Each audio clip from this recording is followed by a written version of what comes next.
Hi friends, welcome back to my channel. ഇന്ന് ഞാൻ നിങ്ങളുടെ മുന്നിൽ എത്തിയിരിക്കുന്നത് ഒരു ഓട്സ് ബനാന സ്മൂത്തിയോ ആയിട്ടാണ്. ഇത് ബ്രേക്ക്ഫാസ്റ്റിനൊക്കെ ഉറപ്പായും ട്രൈ ചെയ്യാൻ പറ്റിയ ഒരു റെസിപ്പിയാണ്.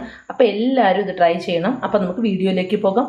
വീഡിയോയിലേക്ക് പോകുന്നതിന് മുമ്പായി ഇതുവരെയും എൻ്റെ ചാനൽ സബ്സ്ക്രൈബ് ചെയ്യാനും ഷെയർ ചെയ്യാനും ലൈക്ക് ചെയ്യാനും കമൻറ്റ് ചെയ്യാനും മറക്കരുത്. ഓട്സ് ബനാന സ്മൂത്തി തയ്യാറാക്കാം. അതിനായി ഞാനിവിടെ എടുത്തേക്കുന്നത് 3 ടേബിൾ സ്പൂൺ ഓട്സ് ആണ്. പിന്നെ അതിലേക്ക് ഞാൻ എടുത്തേക്കുന്നത് 4 ഈത്തപ്പഴമാണ്. ഇതിലേക്ക് ഞാൻ ചെറുതായിട്ട് അരിഞ്ഞു വെച്ചേക്കുന്ന ബനാനയാണ് ഇട്ട് കൊടുക്കുന്നത്. ഓരോരുത്തരുടെ ഇഷ്ടം അനുസരിച്ച് നമുക്ക് ഫ്രൂട്ട്സുകൾ ചേഞ്ച് ചെയ്യാവുന്നതാണ്. ഇതിലേക്ക് നമുക്ക് 1 കപ്പ് പാൽ ഒഴിച്ചു കൊടുക്കാം. ഈ ഓട്സ് ഈ പാലുമായി കോരാനായിട്ട് നമുക്ക് 5 മിനിറ്റ് റെസ്റ്റ് ചെയ്യാം. നമ്മൾ 5 മിനിറ്റ് റെസ്റ്റ് ചെയ്യാൻ വെച്ചിരുന്നത് ഇപ്പോൾ 5 മിനിറ്റ് ആയിട്ടുണ്ട്. ഇനി നമുക്കതൊരു മിക്സിയിലിട്ട് നന്നായിട്ടൊന്ന് അടിച്ചെടുക്കാം. നമ്മൾ മിക്സിയിലെ ജാർ എടുത്ത് വെച്ചിട്ടുണ്ട്. റെസ്റ്റ് ചെയ്യാൻ വെച്ചിരുന്ന ഓട്സ് നമുക്കിതിലേക്ക് ഒഴിച്ചു കൊടുക്കാം.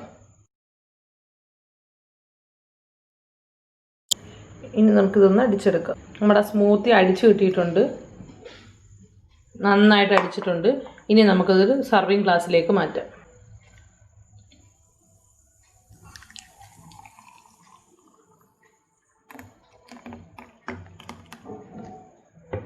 ഹെൽത്തി സ്മൂത്തി റെഡി ആയിട്ടുണ്ട്.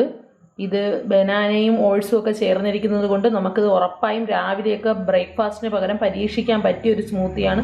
അപ്പോൾ എല്ലാവരും ഇത് ട്രൈ ചെയ്യണം. ട്രൈ ചെയ്താൽ മാത്രം പോരാ, ഇതുവരെയും എൻ്റെ ചാനൽ സബ്സ്ക്രൈബ് ചെയ്യാനും ഷെയർ ചെയ്യാനും ലൈക്ക് ചെയ്യാനും കമൻറ്റ് ചെയ്യാനും മറക്കരുത്.